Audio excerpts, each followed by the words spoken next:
Hello, hello, hello. Welcome to Next Level Real Talk Podcast, where we have conversations on the journey of personal transformation and the pursuit of lasting peace and happiness with Sheldon and David. Hello, hello, and we are back to another episode and an exciting first episode to Next Level Real Talk Podcast because we have our very first guest, Lukas Moore, my buddy from we met at work basically, and you are out there in Texas. Thank you for joining us, brother. And we just Hey man, wanted thank y'all to, for inviting me. yeah, super excited to have you and Well, tell us a little honored. bit about yourself. What Maybe was tell that? us a little about yourself. Have him tell himself. Tell everybody about himself real quick. Just basic background, Yeah, where you you're want to from, just give what you do. a quick Yeah. intro bio kind of thing or whatever, just down and dirty kind of stuff, whatever. You're welcome to do that. Well, I'm used to being down and dirty all the time, living down south. So, hey everybody, my name's Lukas Moore. 38 years old. I reside currently in the DFW area in Texas. I originally am from East Texas, right between Tyler, Texas, and Shreveport, Louisiana. So, if y'all hear my funny accent, and wonder why I sound like I do, it's because I grew up in that tri-state area of Arkansas, Texas, and Louisiana. So, if I say something that's unclear, y'all might not understand. That's y'all's fault. It's a beautiful accent as far as I'm concerned. Well loved, brother. Cool. So, um, you know, we generally will talk about the whole idea is hey um,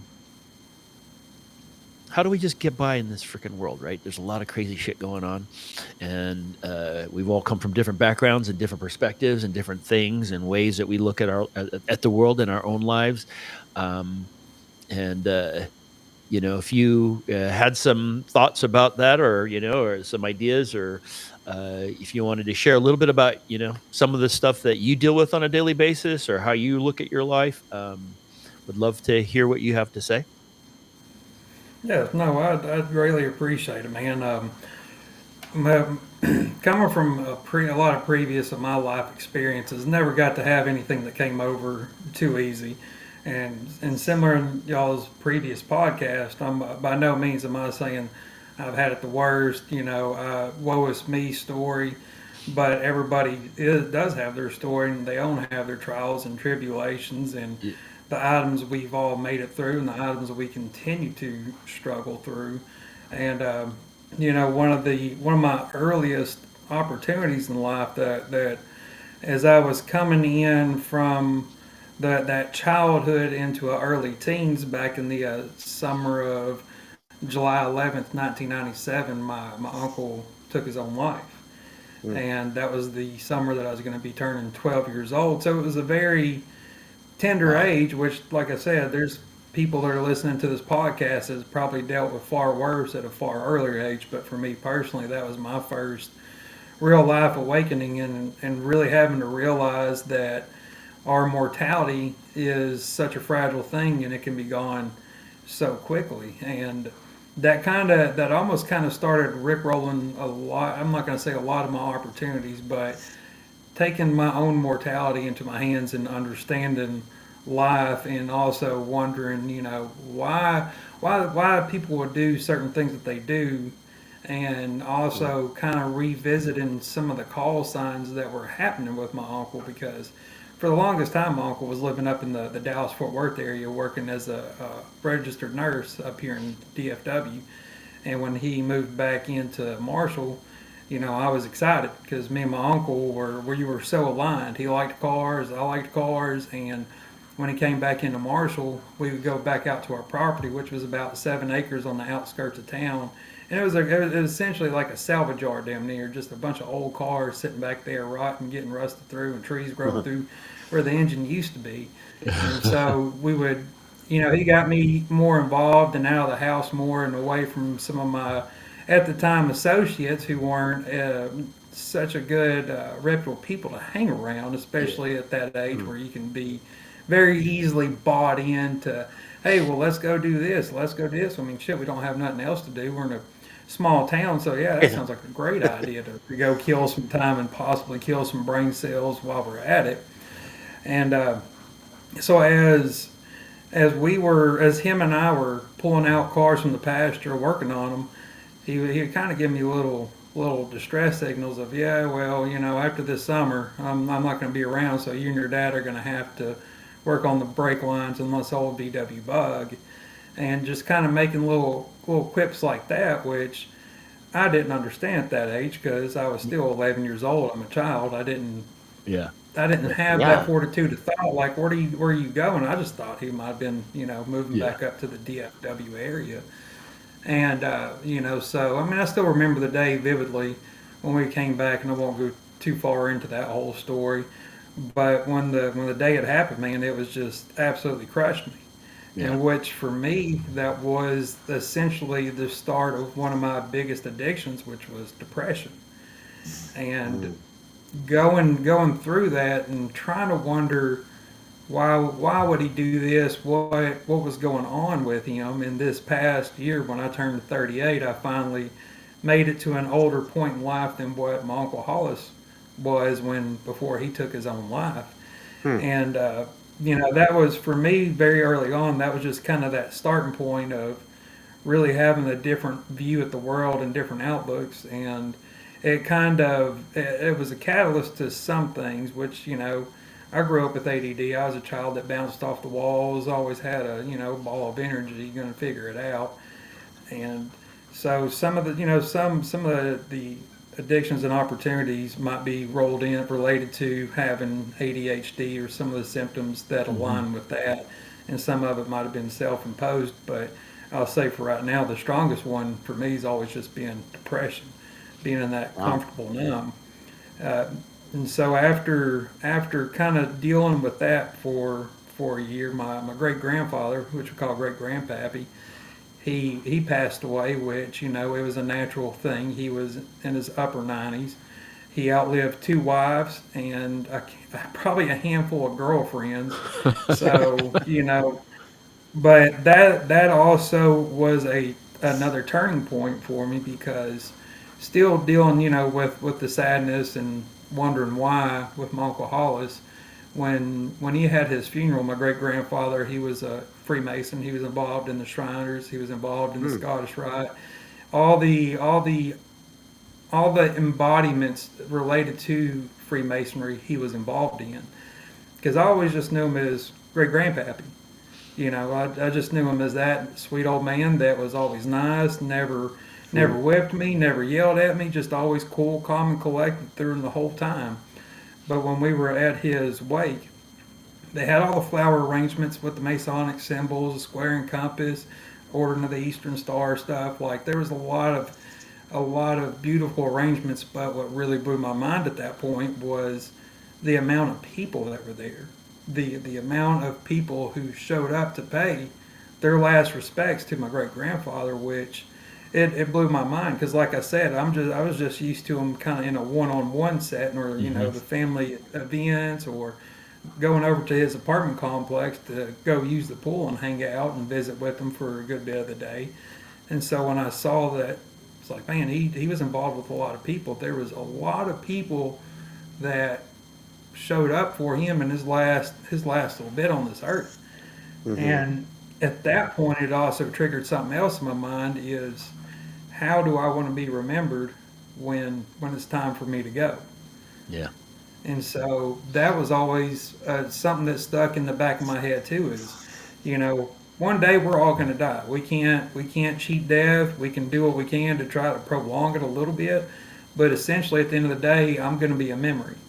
And I want to make sure that my memory for those people who remember me, and when they die, my memory might die with them, or maybe I might have such a crazy story that they'll pass it on to their, children, grandchildren, be like, oh man, great granddad knew this one guy back in East Texas that, ran up and slapped the bull on the ass and hauled ass, something that could have been funny, or maybe something that was touching that could have helped somebody out. And realizing that, we don't have a long time on this earth, and the time that you do have, you need to try to make something of it.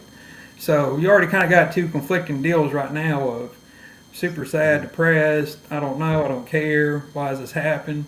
And then I want to make sure that while I'm here, I'm going to do good, or I want to do well and want to help others, and at least when I go, be remembered as somebody who cared, somebody who helped, somebody that was involved. And so, in my teen years, that's where everything really just kicks up and gets crazy. Because once again, growing up in a small East Texas town, you didn't have a whole lot of external outlets to go and do and participate in. You were just kind of stuck with cruising the same old streets, hitting the same back roads.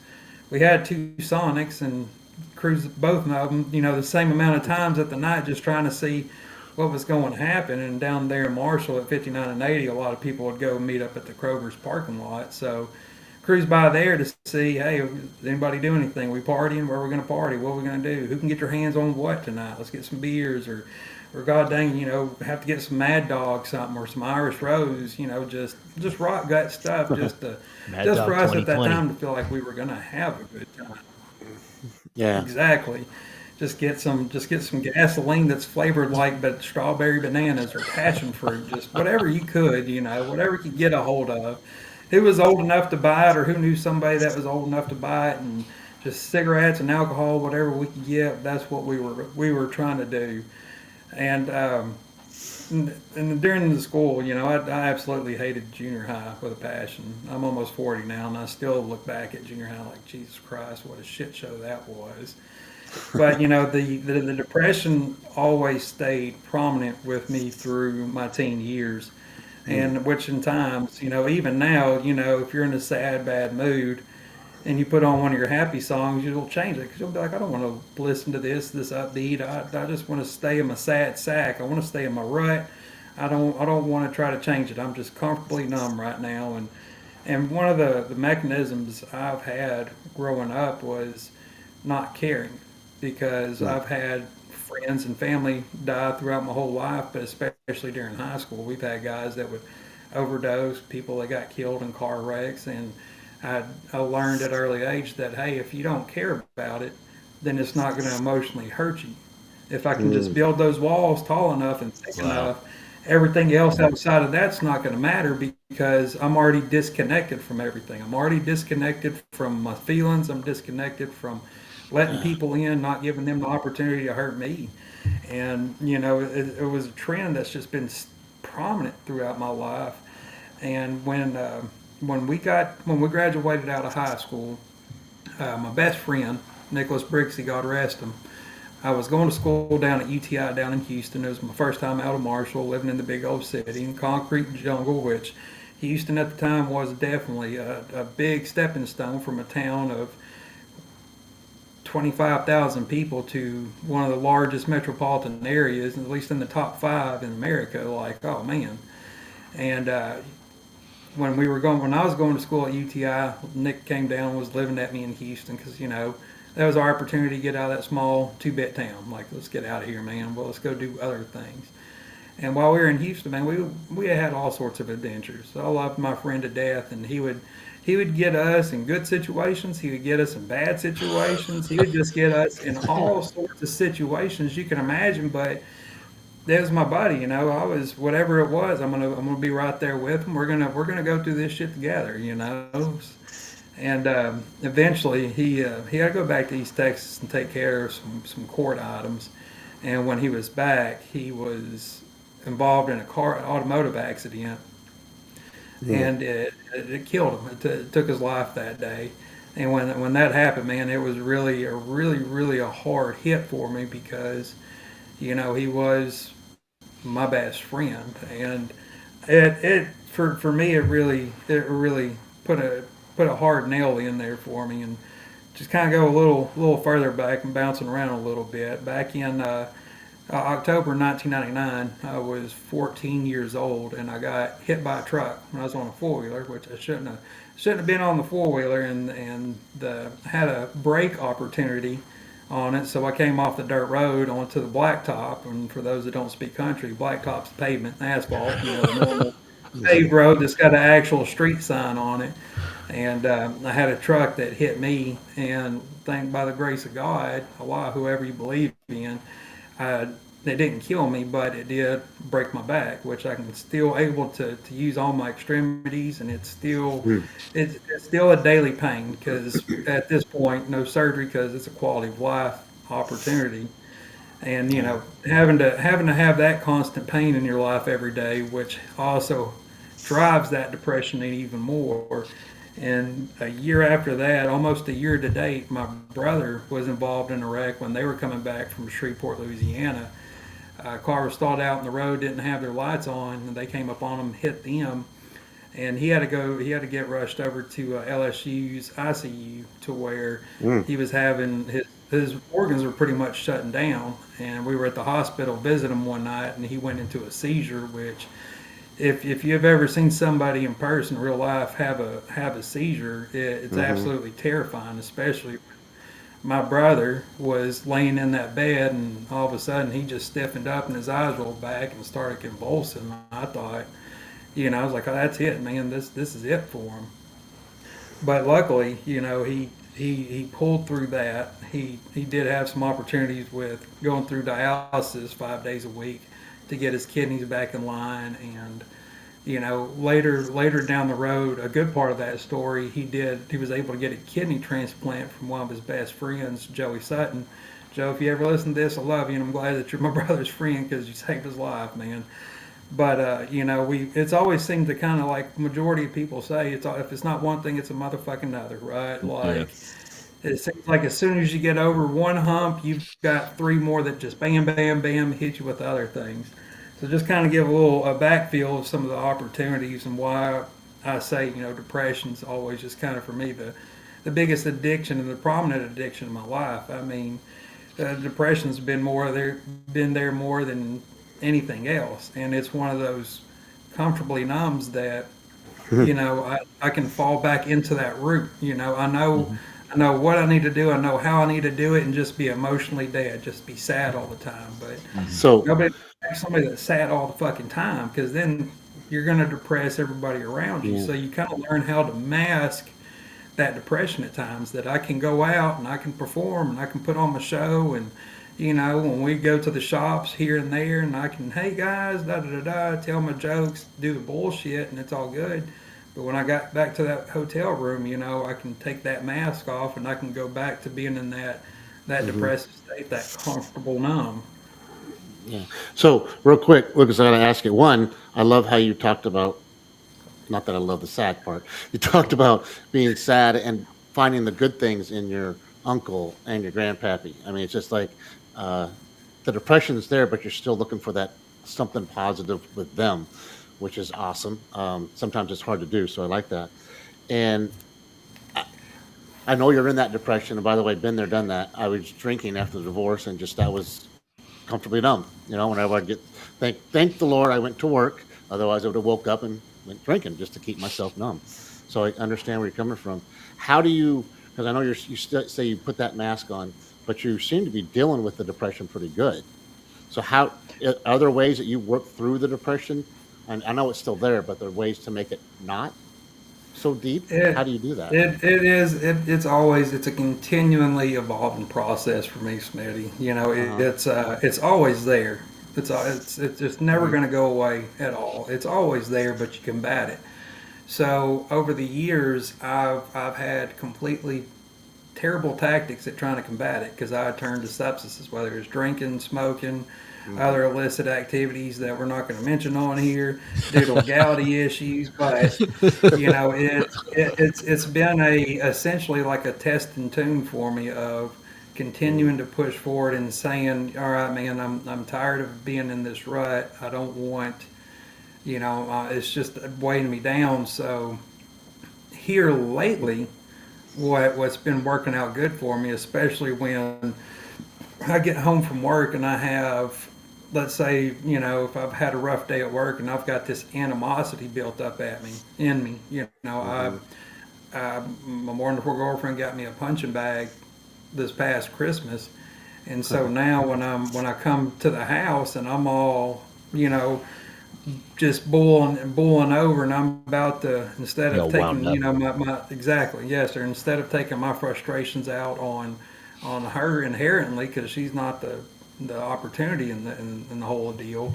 It's just all the shit throughout the day, so I can come in and I get to wear out my punching bag and I get to get it out and physically, just knock something around, because Lord knows I can't knock the people around at work, because that would I'd definitely have some depression not having money coming in. But for me, And it's good for your health too, right? and it's good for my health too, right? Get a little workout now in. It's making me stronger, which might be bad, but I'm able to have a healthy outlet and to channel that anger and that hate or whatever the opportunity is that I have into something else that's built to take it. And I can also, for me, help clear my mind, because one of and all y'all and all the podcasts y'all have done so far, one of the things, and Sheldon, you and I have talked about this a numerous times, it's always been hard for me to sit there in a quiet room and clear my mind, because for me, my mind is never quiet. The only time I could get my mind to be quiet was I would have to drink a certain amount, I'd have to take a smoke or take a certain amount of something to get that numb feeling, or to get my mind to calm down, which, like we said, that's not healthy. It's just further in the road of destruction for me. So working out, hitting the bag channel, actually was like a meditative practice, because you're focused on that, and it actually does settle your mind down, right? it does. I'm able to focus instead of, oh man, I've got this dealer dropping out, or we've got this going on, or, I've got a nasty email from somebody over here, and, they're really pressing on me for this. I'm more focused on just doing my combos. 1, 2, 3, bam. Jab, jab, hit. I'm doing that repetitive, kind of like your mantra, like a chant. I'm just repetitively boom, boom, boom, boom, boom, boom. Or I'll switch it up and start doing that. Also, something else that's been a very healthy outlet for me is riding my bike.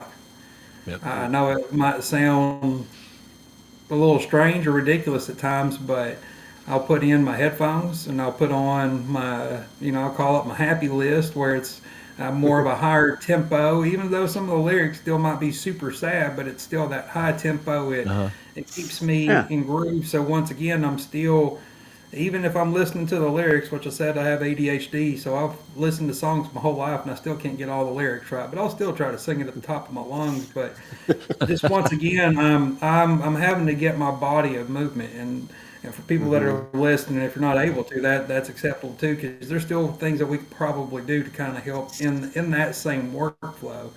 Even if it's punching something, doing push-ups, X, Y, or Z, I've figured out, for me personally, I have to wear my body out in order to get my mind to kind of follow suit with it. Now, I'll still lay down in bed and my mind's still thinking of a million things, whether it's good or bad, or I'm like, man, what about property taxes? I live in a rent house right now. Why should I be worried about property taxes? But I'm still going to think about it at 2 o'clock in the morning, Yeah. Because it's critical at that moment. Exactly. It's very critical for me, and I just gotta know what it is. But as of recent for me right now, getting out, going on my little walkabouts, walking through the neighborhoods, because luckily I live in a good area to where I don't have to worry about any opportunities going on. Which also, I don't think there's going to be a handful of people who are going to want to really run up and try to make. Oh, he'll come back. There he is. Walk on the other side. Yeah. Yep, you're back. You're All good. right. Yeah, Lucas, I like how you were talking about your way of doing things. You got the punching bag, the bicycle, the walking. Everybody has to find their niche of what helps them. I would have never thought about a punching bag, because I'm like, dude, you're hitting something, you're getting aggressive. But that mantra, I didn't even think about that. You're doing a mantra every time you're doing that. A bicycle, you're doing the pedaling, you're doing the turning, and you're listening to music. So I love how you talked about that, because even though it's sometimes crazy inside, you're having a little time to yourself of doing something. So so all those out there, if you're listening, just you got to find that thing that helps you get to that mode. Whether you maybe can sit down and have a little quiet time, if you can do that to your mind. But if not, Lucas just gave some great ideas of ways to find that time. So thanks, Lucas. I like that. Yeah, I think that's huge, and there's some neuroscience behind some of that stuff in terms of moods. Dealing with people. Dopamine and serotonin and all that, working out, athletics and stuff like that, working out releases all those kinds of things. getting out in nature, being outside. Yep. As human beings, I think they say, we're supposed to be outside, and we're not. Right, most of Mhm. our waking day is indoors, and that can definitely affect your mood, sunlight, things like that. So being able to, uh, music is a frequency. In a lot of spiritual communities, they talk about the energy, the vibration of music, right? So you're affecting the vibration of your Hmm. surroundings, right? So you're shifting your vibration, Right.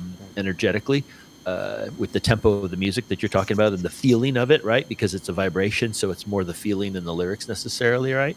Um, Mhm. so there's a lot of things that you have, I think, through hard work and effort and trying, Yeah. right, have come across these things that work for you. But I think that there's a lot of science now kind of backing and validating exactly what you're doing is things that are really good for you. It's kind of funny.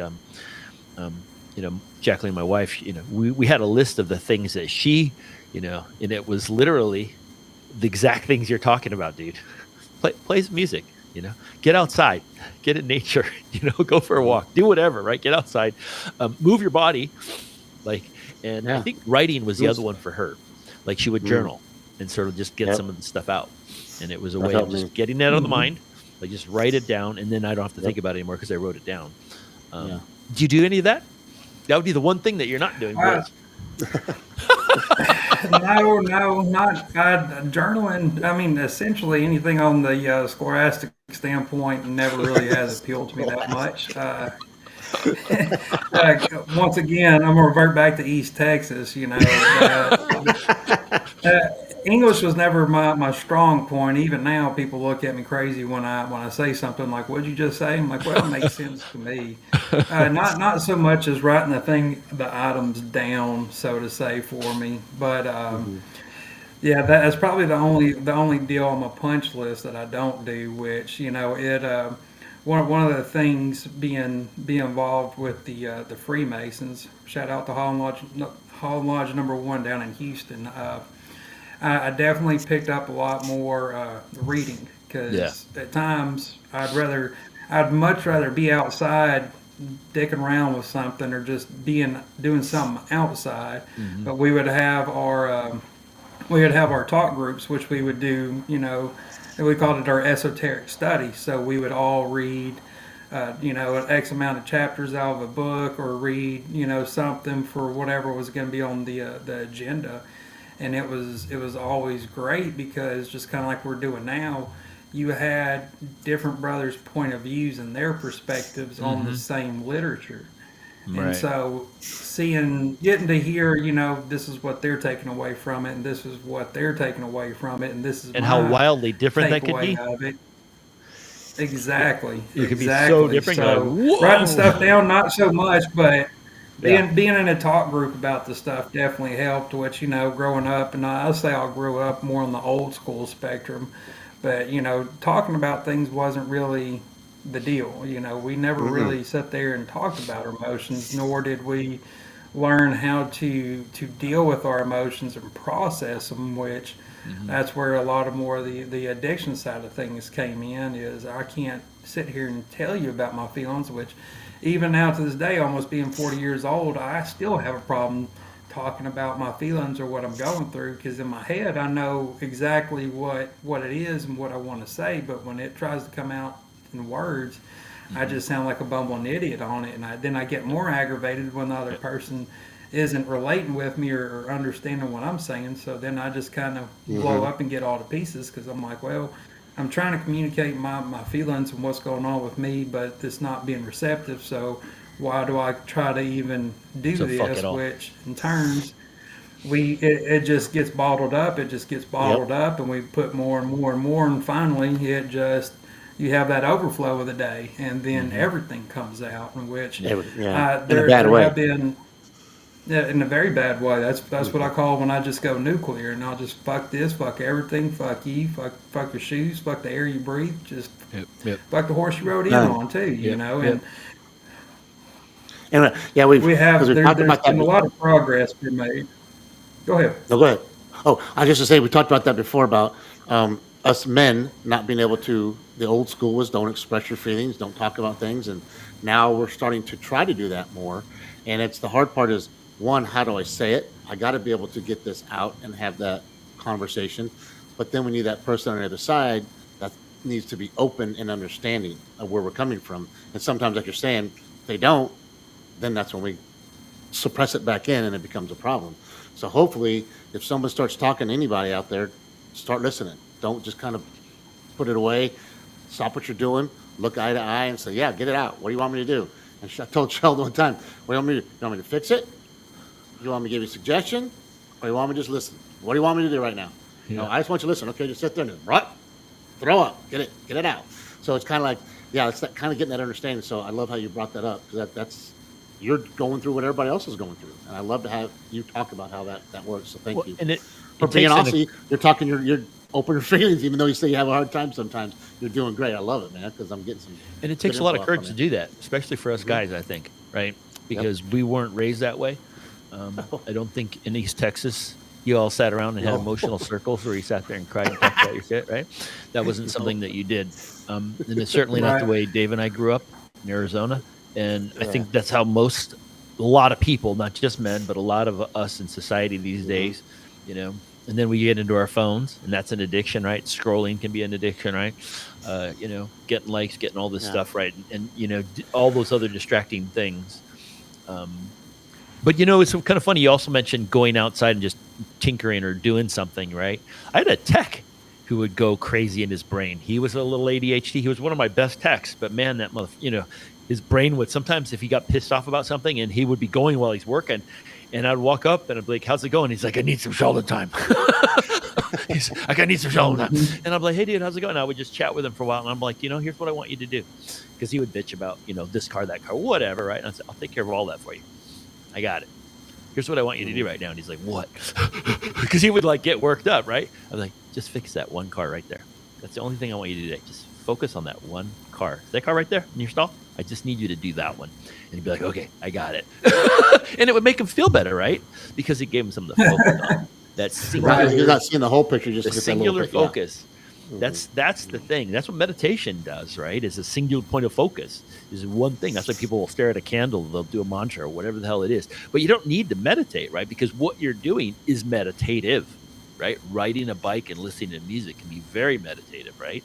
It's single point of focus. So whether you're focusing on your breath, the rhythm of the bike, or whatever the song is, or whatever it is, or the rhythm of the sequences, like you said, in working out, all of that stuff is giving your mind something to focus on. Which is relieving for it, right? Doesn't mean it doesn't come back as soon as you're done, right? And that's what you're saying. Sometimes you lay down and it fires right back up.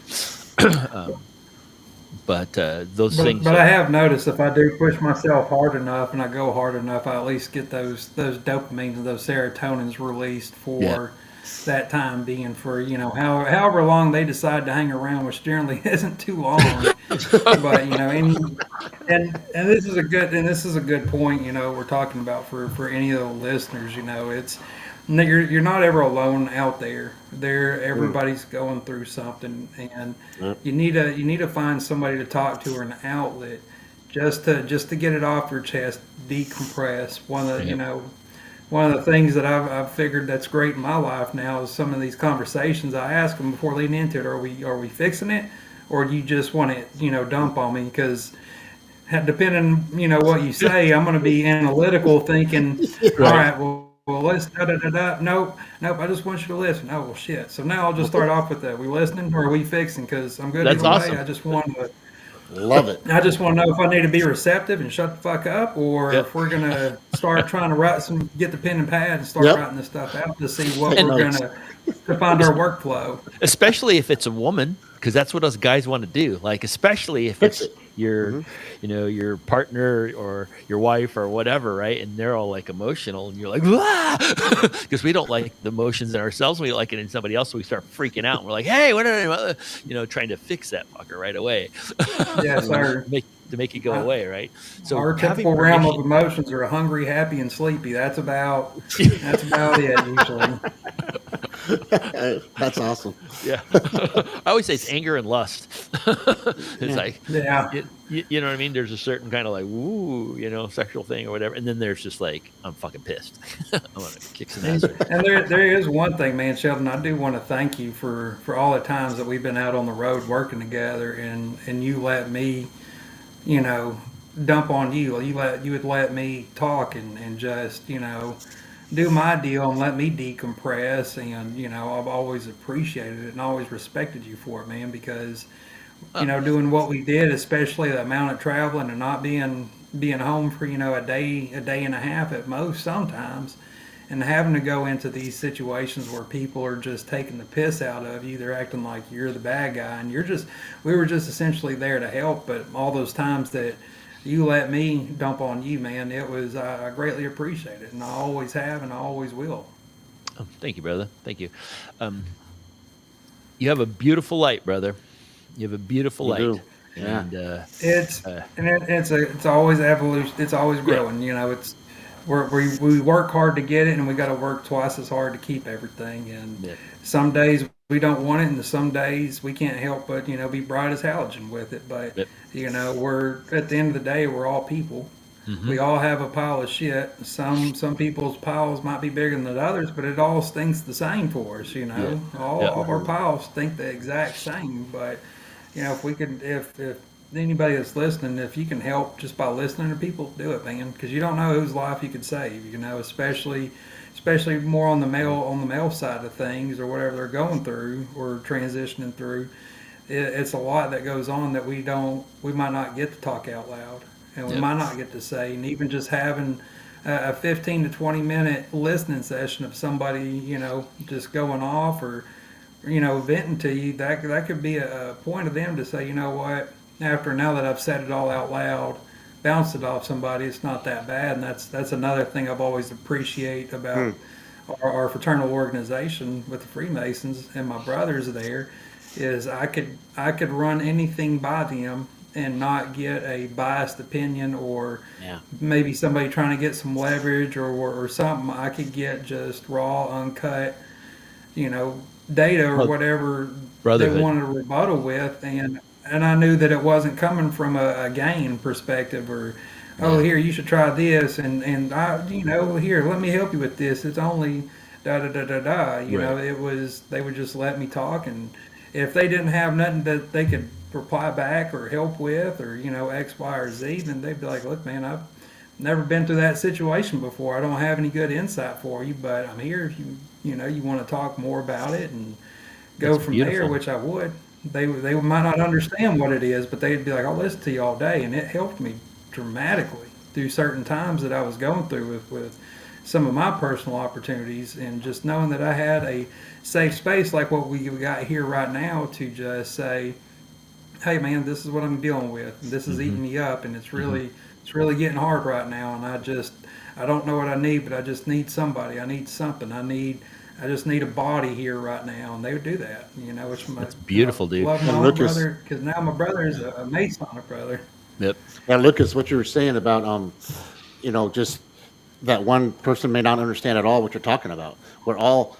We all don't understand everybody's plight, so we have to be able to understand. Like, I may not understand what Sheldon's saying to me or what you're saying to me. Like, wait, I don't understand that. I've never been in that world. I can't empathize, but I can listen and hear, and just like, okay, Hmm. what do you want from me that I can do for you? Maybe just the listening, or maybe I can find something to help you. I don't know, but so we have to understand, because I love how you brought it up.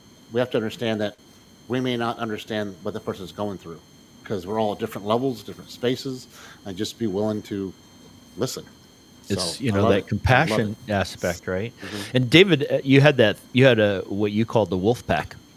Uh Your huh. wolf The wolf pack. pack. Find your wolf Yep. pack. And I think that's Hmm. Lucas what you're talking about, right? In the brotherhood, right? Yeah.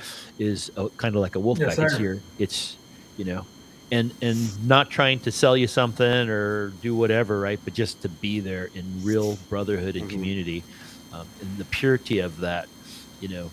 And like Dave's saying, they might not even have a real answer, a practical answer, but just the fact that they're there saying, "Hey, I'm here for you," whatever. Spiritually, they talk about, energetically, we're all connected, and we're not. Uh, the idea of independence, which is such an American ideal, um, actually kind of goes contrary to, independence is a beautiful idea. It's a beautiful thing, but within community. In other words, we want our own light to shine the way we want it, but we also need Mm-hmm. community. We're literally connected beings energetically. That is why it's love thy neighbor as thyself. You know what I mean? It's like they're part of you. You want to Mm-hmm. love them as part of you because they are energetically. And the more that we can find that, talking about how we are all connected, and that it's important that we kind of honor those connections, right? Yeah. And Mm-hmm. make ourselves available like you've done, Lucas, to other people, but also having people that will make themselves available for you as well, right? Because it's always kind of this reciprocal thing where you know um, we need each other. We we have to. I just had it. I'm doing that thought thing. If I'm coming to Lucas to talk, Lucas has to understand. Obviously, I am reaching out to him. There's something about him that I respect and can have honesty with, and so on his side, he's like, "Wow, they're coming to me." So I need to, they're not going to somebody else. They're coming straight to me to talk. So that's how sometimes that as we're talking, I need to do that myself at work. Someone comes up and starts talking instead of going, I'm busy. No, they've come to me to mention something. I need to turn and give them my attention. Mm. So they're trusting me with something I don't know what. So that's something that I need to work on. So I appreciate that comment. And And like, go there's ahead. something else, that we need to be aware of, because once again, coming from the older school of train of thought, not everybody's going to feel that comfortableness of just saying, "Hey, I'm going through some shit. I need somebody to talk to." Reading body Right. languages and what their habits or trends have been of, "Hey, man, just want to come by, holler at you. Seen you kind of just been a little disconnected lately. If you need anything, we can go shoot the shit or whatever. Or, hey, man, after work, you want to go grab a beer, just hang out, not even. But we don't have to talk about nothing. We can just go to a sports bar and watch any of the shit on TV or something. Mm-hmm. But Good point. trying to be aware of the others around us, about even if you don't know them, but you can see somebody that they haven't been their typical self or normal self, maybe trying to ease into saying, "Hey, Mm. is everything going all right? If it's not my business, I'll fuck off if you tell me to fuck off. But if you ever just need to shoot the shit or hang out, I'm always here." Yeah, Yeah. that's beautiful, dude. The power of grabbing a beer. you Yeah. know, literally, right? Exactly. Seriously, just hey, you want to just go grab a beer real quick, or whatever. Yeah. You want to go do whatever? Just doesn't freaking matter, right? Um, Mm-hmm. but Because but I've being got buddies, and I'll run by and ask them, like, "Hey, man, is this a beer day or is this a whiskey day?" Whiskey. Uh oh. We're we're going deep. both starting with one, working to the other. Oh shit! Yeah. I love it. We'll start off hard, and we'll kind of trend it in the right direction. We'll feather it out, just like on that quarter panel. We got to feather that shit out. That's funny. And That's like awesome. like like you got to see with your granddaddy, right? We don't we don't know how much influence or how big of an impact we have on other people's lives, Yeah. and literally to the point of maybe saving somebody's life, right? Just that moment Mm-hmm. of care, of a little bit of concern, of a little bit of, hey, you okay? It's good. You don't know what that effect is on other people.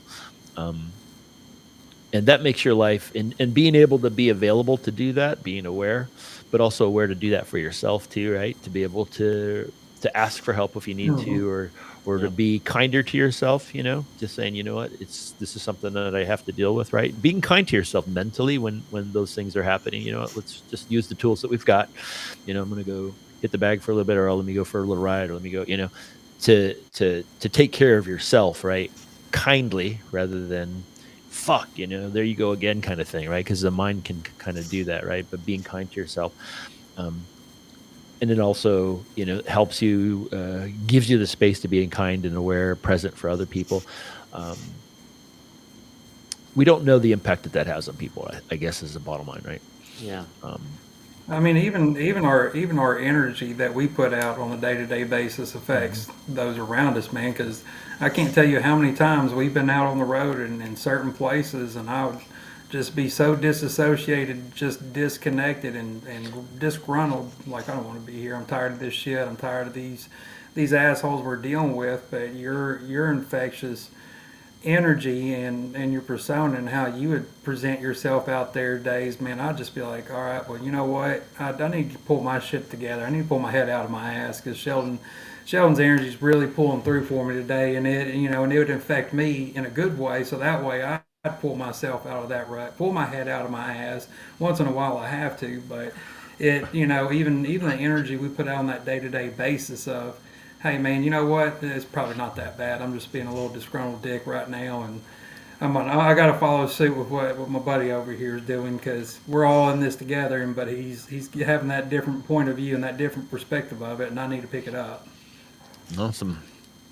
Well, thank you for that. Yeah, but we do all lift each other up, or and support each other, and love each other, and hold space for each other, and but we have to do that for ourselves too. I think that's where it always starts from, is that self-care thing, right? The ability to do that for yourself gives you that capacity to be present for others, right? Because if you're running on empty and running on fumes, you don't have it to give to somebody else, right? So learning those tools and tips for how we deal with the depression, anxiety, the ADHD, whatever it is, the mind going crazy, and honestly, that's the bottom line of what it is the mind just like going bonkers, and how we manage that and cope with that and deal with that with as much love and the compassion as we can generate for ourselves, because sometimes that's hard too, right?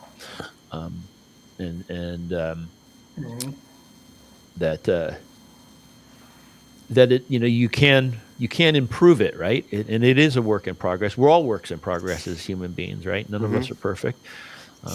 We all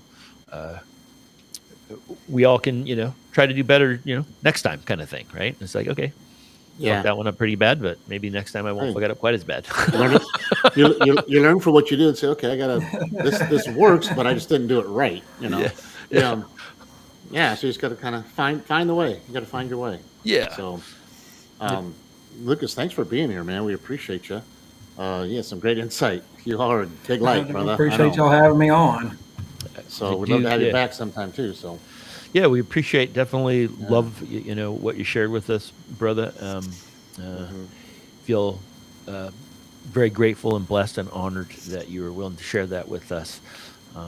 And hopefully, somebody hears it and can pick something out. And that was the whole idea of this whole podcast when Dave and I started it, was just that, we're all different, how we deal with things. And maybe somebody can pick something up and go, hey, you know what? I'm not feeling so good. I'll go for a bike ride, or I'll go out and take a walk or something. Because it's not something we've even talked about. So, again, this just adds to what's available for people to hear and to think about and to contemplate and to maybe try. In terms of dealing with whatever whoever's listening might be dealing with, right? Because we've all got, there's just a lot of wacky shit going on in the world. It's a lot of stuff. The way I've been doing the way we've been doing the end of these sometimes. So here's my little teaching moment. We're not at the end, but just there's my teaching for the week. Dave was a teacher for his whole life and still kind of he's a librarian. So just forgive him for this moment. He has to wrap it up with a lesson plan and some homework, which has been awesome. It works. It's like life. But you'll love it, Lukas. Here we go. So here's everyone's homework. One is find that thing that helps you get through whatever you're going through, whether it be a punching bag, a bicycle ride, sitting down, listening to music, anything. Working on a car, whatever. Working on a car, going out picking the weeds. I love picking the weeds now. It's like, that's kind of like a good mental time, just nice and quiet. So find that niche that helps you kind of process when you're getting down into that deep world and that dark hole. And the other thing is when someone comes up to talk to you, be willing to stop and be in that moment and listen to them. Okay, because it may be a minute, it may be longer, and if it takes longer, you may have to say, hey, I want to talk to you. Can I get this finished and come right back to you? So. Can I add to the homework? It just popped in my head. Add to it. Also, maybe taking that mental inventory of who it is that you have in your wolf pack. Who's your wolf pack? Yeah, who's your wolf pack? Who is your wolf pack? Yep. Who do you know? Because I used to call it. Man, I've got a. Go ahead. Right. No, I'm going to take something that my grandfather told me. God rest his soul. He always told me it's better to have 4 quarters than 100 pennies.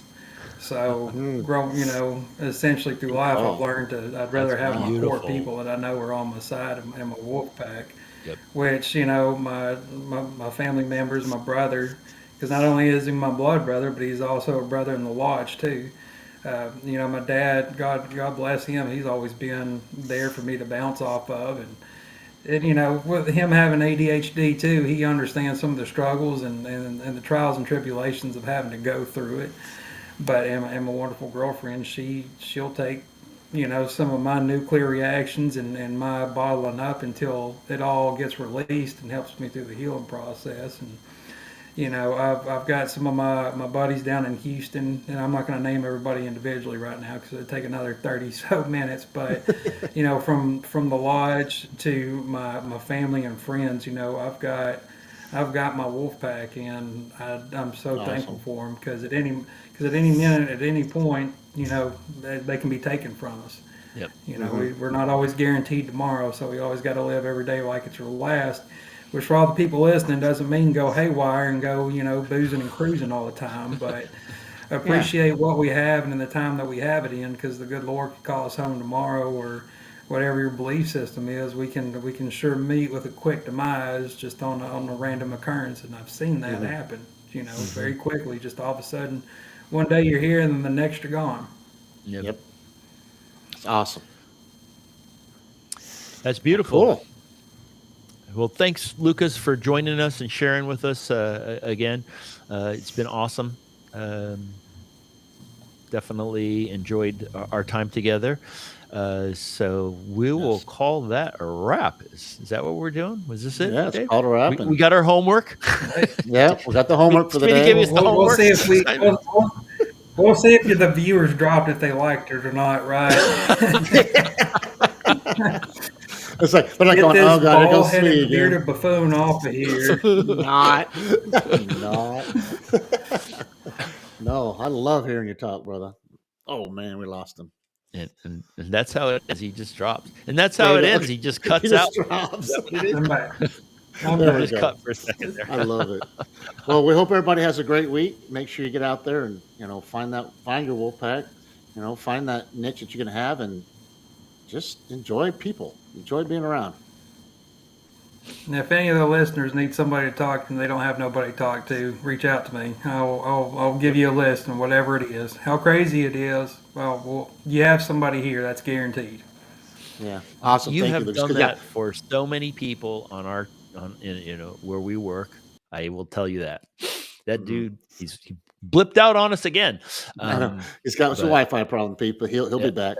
So just so you know, he'll if you connect with Lucas and you want to talk to Lucas, just definitely in the chat areas on Spotify and on YouTube, just do a message and Sheldon can get your information to Lucas or to yeah, one of us. seriously. So don't Yep. don't be afraid to reach out because Hundred Lucas is a percent. great guy to probably talk to. So yeah. All right, man. All right. Thank you We're guys. calling that Great a week and wrap. great, Lucas. Appreciate you, brother. Hey, You're, you're an appreciate awesome guy. y'all. So you guys have a great week. Appreciate you, brother.